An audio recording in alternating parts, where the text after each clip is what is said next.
सीखनी है सर। भाई तुम्हारे सर्टिफिकेट से ही तुम्हारे बारे में सब कुछ बतावा था नहीं। तू एक खूबसूरत पर्सनालिटी के मालिक बाड़ू। देखा हम तुम्हारा के देखते रहली, अब हम तुम्हारा आवाज सुनल चाहता नहीं। जी काहे? का ऑर्केस्ट्रा के बगैर गाय के प्रैक्टिस ना के ले बाड़ू तू? नहीं नहीं सर, गावता नहीं। बाहों में चलिया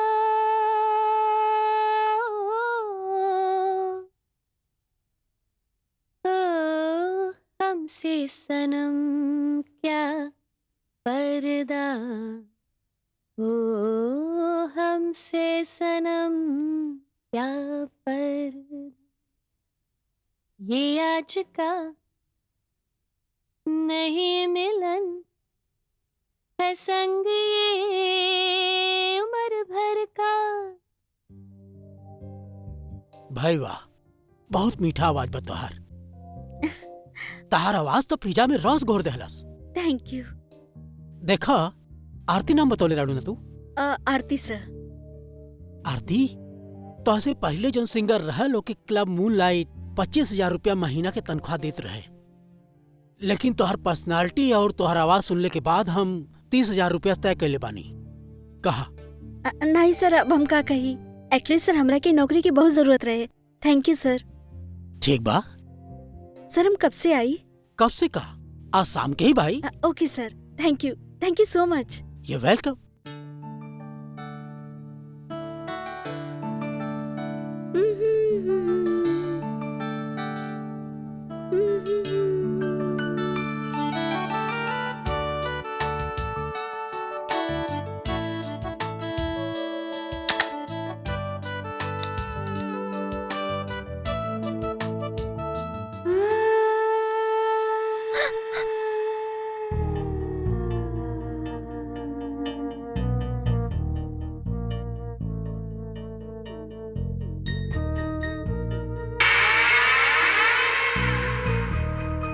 के बा?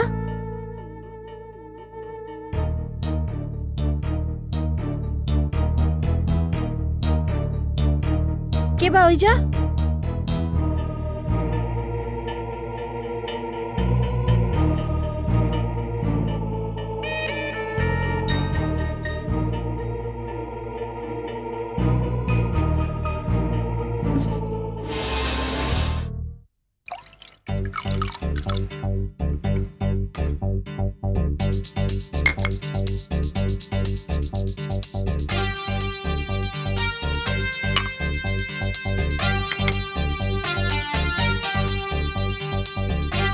हाय गाइस। हाय बड़ा boss. First class. Hi hi Sonia, nice to meet you. Hi. Hi. अरे का भइल? अरे का भाई ऐसे काहे उछलला तू? हाँ यार हमरा ऐसा लागल जैसे हम केहू के गोद में बैठ गई नी। ला ला यार, खाली कुर्सी एकरा केहू गोद लगाता। हम सच कहता नहीं यार। ला पियनी हमनी और चढ़ गई लेकरा के। हम सच कहता नहीं यार, हमार यकीन करो। चला हमहू तो देखी का भाई कुर्सी पर। ला यहाँ तो कुछ भी नहीं है। का भाई हुआ? हेलो चला बैठा ही कुर्सी पर। डर गई। अच्छा बताओ, अब तो क्या एक कुर्सी लगती है केहू के गोद? कुर्सी।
Excuse me, yes. जब हम गावत रानी ता रउआ अपन मिक्सर से हमारा आवाज में इको काहे देनी? अरे ना मैडम, हम ऐसे ना कुछ कहनी।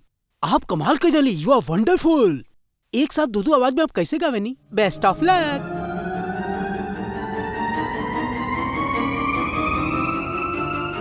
Thank you.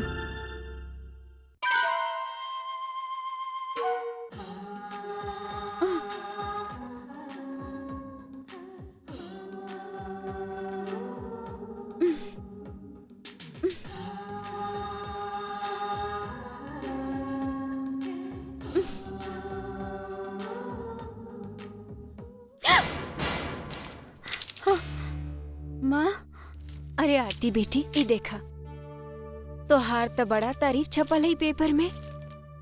छपल है कि गाते गाते तोहार गला से दूधू आवाज निकलत रहे एक साथ। ई बात हमार समझ में ना आयल। हाँ माँ, ई सच बा, ऐसन भइल रहे। लोग ई समझ के ताली बजावत रहे और हम हैरान रहने की ई दूसर आवाज के करबा। दूसर आवाज हमार न रहे माँ, हमरा साथ ओइजा कोई और भी गावत रहे। का तोहरे साथ और कोनो गाय वाला रहली? नहीं माँ, हमरा अलावा ओइजा केहू न रहे। लेकिन सबके साथ साथ हमरा के भी यही महसूस भइल कि हमरे साथ केहू और भी गावता। ऐसन कैसे हो सकेला कि और कोई हो ही ना और गाय के आवाज आए? पता ना माँ, हो सकेला वो ऑर्केस्ट्रा ग्रुप से केहू लड़की गायल हुए जे पर हमार नजरे न पड़ल हुए और लोगन के ई गलत फहमी हो गई कि दोनों आवाज हमरे रहे। पता ना माँ, एक तो वहाँ के लाइट भी इतना डिम होला और हमार पहला दिन भी रहे। But whatever it is, लोगन के हमार गाना बहुत पसंद आयल मम्मा। I am so happy. हमार बची।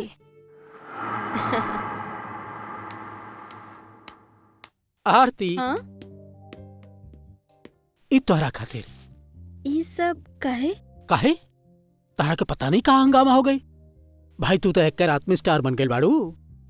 सारा लोग बस तोहरे नाम लेत बाड़े। इतना पब्लिसिटी मिल गई तोहरे प्रोग्राम के कि सारा टेबल बुक हो गई आज खातिर। कमाल कह देलू तू तो। थैंक यू सर। मगर आरती, ये में कमाल हमरो नजर के भी बा। हम पहला बार तोहरा के देखली और सेलेक्ट कैले हली। अब हम फखर से कह सकेनी कि आरती हमार खोज हो।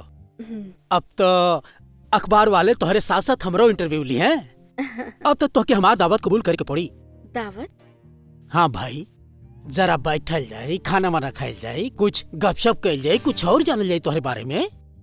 तू बहुत कमाल का आर्टिस्ट बाड़ू आरती। अब तोहरे खातिर हमरे दिमाग में बहुत बड़ा स्कीम बा। हम समझनी ना सर। तोहरा के समझे के जरूरत कतई ना बा आरती। तू देखिए हम तोहरा के कहाँ से कहाँ पहुँचाए।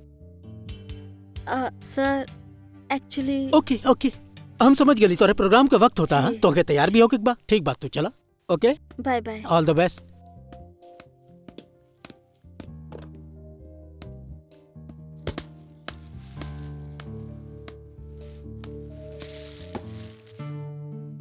भाई तू तो एक रात में स्टार बन गए बाड़ू।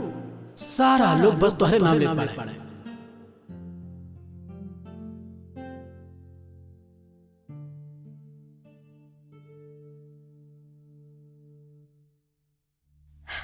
ना गर्मी होता है जा।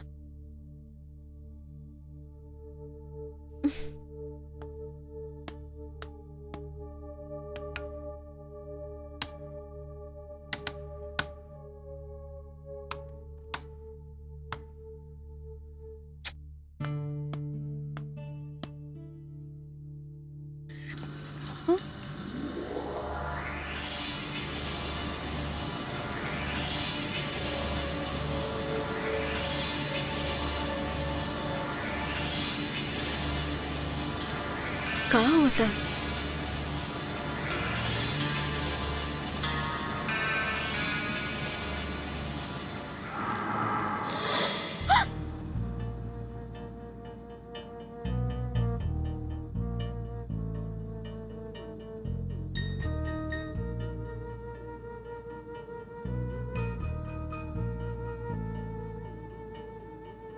ये क्या होता हमरा साथ?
जल्दी चला।